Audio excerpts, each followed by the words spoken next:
O acidente de Chernobyl foi um dos maiores desastres causados pelas mãos humanas. Não é à toa que até hoje lá permanece sendo um local inabitado por seres humanos. E embora os níveis de radiação tenham diminuído bastante, se não fosse pelo lacre que foi feito sobre a usina, acreditem, os níveis de radiação com certeza estariam altíssimos, alto o suficiente para matar uma pessoa adulta saudável. O local onde existia a usina de Chernobyl era uma cidade repleta de pessoas, e atualmente, devido à falta de atividades humanas, lá se parece mais com uma floresta do que com uma cidade. Na verdade, é até bonito, é bem semelhante àqueles cenários de filmes pré-apocalípticos. Belo, porém trágico. Apesar de toda a destruição que foi causada ser imensa, tudo poderia ser bem pior, acredite. Esse resultado atual só é possível porque muitas pessoas se sacrificaram para diminuir os danos. E se você ainda está assistindo esse vídeo, eu tenho uma péssima notícia para você. Tá na hora de ficar menos burro, então vem comigo.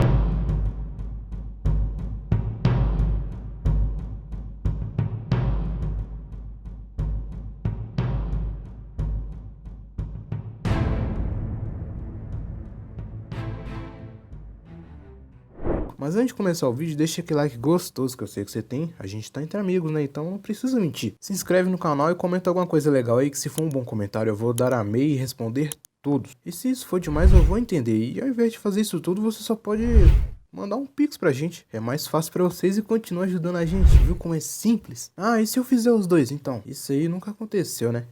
Antes de tudo, vamos ver o que aconteceu naquele dia terrível. Antes daquele desastre, havia cerca de 14 mil pessoas vivendo na cidade ucraniana de Chernobyl, que está localizada a cerca de 90 km a nordeste da capital de Kiev. Atualmente é possível visitar a cidade, porém é mais uma cidade fantasma do que uma cidade em si. Os quase inexistentes residentes que vivem lá ficam fora da zona de exclusão de Chernobyl. E o que aconteceu na zona durante os anos 80? Bem, foi basicamente a explosão de um dos reatores nucleares da usina. Segundo a OMS, a Organização Mundial de Saúde, cerca de 50 pessoas morreram como consequência da explosão. Isso são os trabalhadores que estavam lá no momento do acidente. Quer dizer mais especificamente que foi as vítimas diretas, que não morreram por causa da radiação em si. Agora aquelas indiretas são os bombeiros, os moradores, pessoas que não tinham noção do que estava acontecendo naquele momento. O número chega na faixa dos 4 mil, isso tudo sem contar as milhares de pessoas que foram expostas a níveis extremamente elevados de radiação. E também sem deixar de fora as que receberam uma taxa menor de radiação. Com isso tudo é bem difícil chegar no número exato. Afinal de contas, a radiação pode não te matar na hora. Inclusive, algumas pessoas não chegaram a morrer de radiação diretamente. Porém, uma pequena dose de contaminação já é o suficiente para iniciar o desenvolvimento de câncer. São percas terríveis, né? Mas poderia ter sido pior? E a resposta é sim. Como? Bem, se não fosse por um grupo de incríveis heróis que a gente pode chamar de Esquadrão Suicida, as coisas poderiam piorar no nível que, meu amigo, é melhor deixar só para a imaginação. Então vamos dar uma resumida para ficar mais fácil de compreender. A Associação Nuclear Mundial explica que os trabalhadores do reator 4 da usina de Chernobyl, eles estavam fazendo testes. E para não entrar em muitos detalhes, a potência do reator caiu e ela caiu muito. Ao invés de procurarem saber o motivo, o que tinha dado errado, por negligência eles simplesmente aumentaram a potência. Eles fizeram isso várias vezes em sequência para resolver o problema. E a gente pode dizer que de certa forma resolveu. O problema que era a queda de potência não deveria ter sido resolvido dessa maneira, e a decisão de aumentar a potência teve consequência. O aumento foi tanto que causou uma explosão, mas não entendam mal. Isso aconteceu pois estavam negligenciando algumas partes que eles acreditavam que estavam imunes a erros, sabe? Tipo, eles falaram, não tem como dar errado. Havia muito vapor e a pressão dentro do reator só acumulava, e apesar da tampa do reator ter cerca de 1000 toneladas, ela não conseguiu aguentar a pressão. Com ela rompida, enormes quantidades de radiação entravam em contato com o ar. Esse estrago provocou um incêndio. Esse incêndio era considerável e logo em seguida uma segunda explosão. Essa explosão foi provocada pelo vapor da água quente em contato com o zircônio.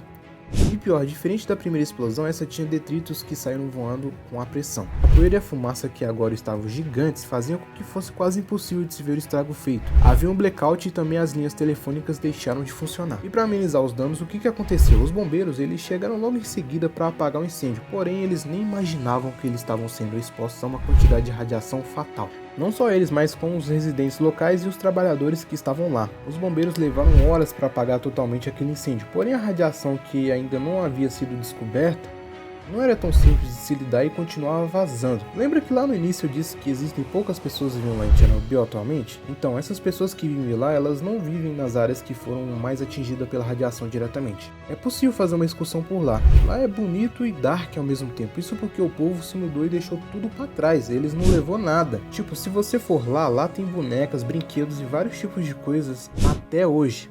A maior parte dos habitantes que vivem lá são animais selvagens, porém também tem pessoas, mas a quantidade é insignificante.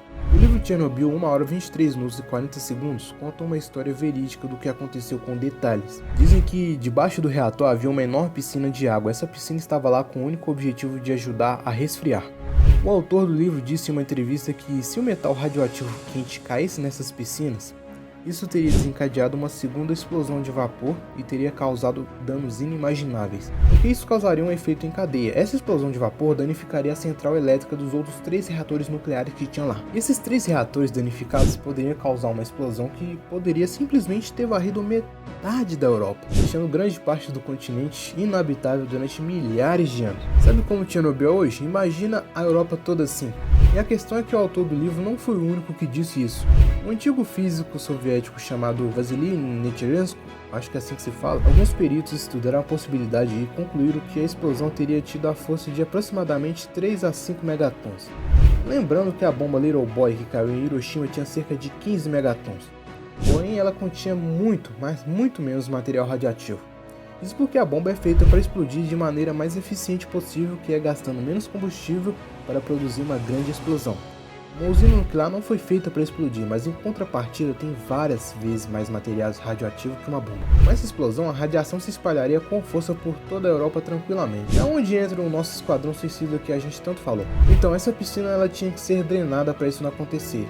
E devido aos altos níveis de radiação, era impossível usar equipamentos de alta tecnologia, porque a radiação os danificava com facilidade. Então eles simplesmente paravam de funcionar. Inclusive, lanternas que tem uma tecnologia bem simples chegavam a falhar devido à alta radiação que existia lá. Era uma missão só de ida, depois que você entrasse lá, você estaria morto em questão de tempo. Uma história diz que 3 homens do pessoal da fábrica de C2 e um soldado decidiram entrar e fazer o trabalho de drenagem. Antes deles decidirem entrar lá, eles foram avisados que era uma missão só de ida.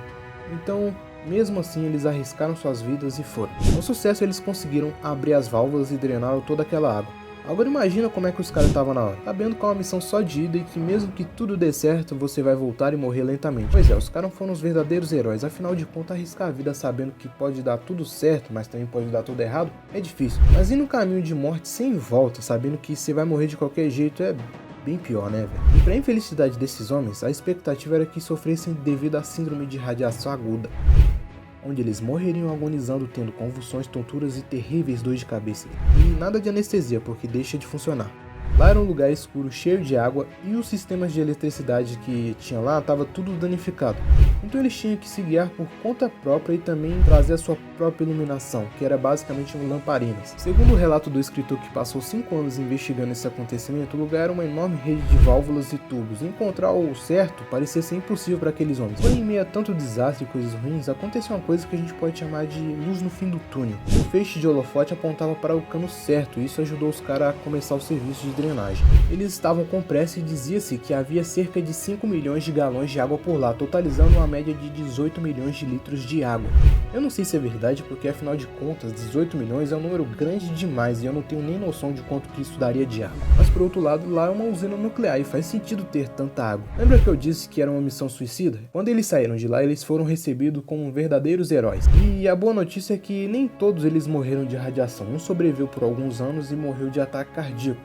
O autor do livro disse que sabia que um deles ainda trabalhava na mesma indústria e um outro que ainda supostamente estaria vivo até 2015, dando a entender que 2 dos 4 homens que entraram lá sobreviveram. Porém, ele não deu informações mais claras a respeito dessas pessoas. Estima-se que 25 mil russos morreram devido à radiação e outros 70 mil ficaram doentes. E na Ucrânia, a quantidade de pessoas afetadas é bem semelhante. Mas não acaba por aí, porque sobrou para a Bielorrússia também, porque cerca de 25 mil pessoas ficaram doentes por lá. Eu tenho que confessar para vocês que eu achava que a Ucrânia e Bielorrússia eram estados que pertenciam ao país da Rússia. Eu tenho que estudar mais geografia. Diferentes estudos demonstravam que milhões de pessoas expostas às menores quantidades de radiação não deveriam correr um risco elevado de desenvolver um câncer, exceto pelo da tireoide, mas com riscos menores. Dizem que levará mais de 20 mil anos para toda a radiação de Chernobyl deixar de existir.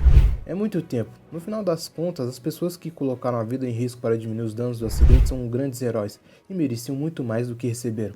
Tem aquela série de Chernobyl que ela é muito boa, eu já vi e recomendo se você gostar da história. Enfim, estamos chegando a mais um fim de vídeo e eu espero que você tenha gostado. Se você gostou, deixa aquele like gostoso que eu te pedi lá no início do vídeo, lembra? E se inscreve para continuar recebendo mais vídeos do canal. Comenta alguma coisa legal aí que eu vou ler, responder e dar amei em todos os comentários que for bom, tá ligado? E tem mais vídeo no canal pra você assistir. Se você já viu todos, eu espero que a gente se veja no próximo vídeo. Manda um pix pra nós só de zoa, tá ligado? Que ajuda muito, você não tem nem ideia. Então é isso, valeu, falou, é nóis!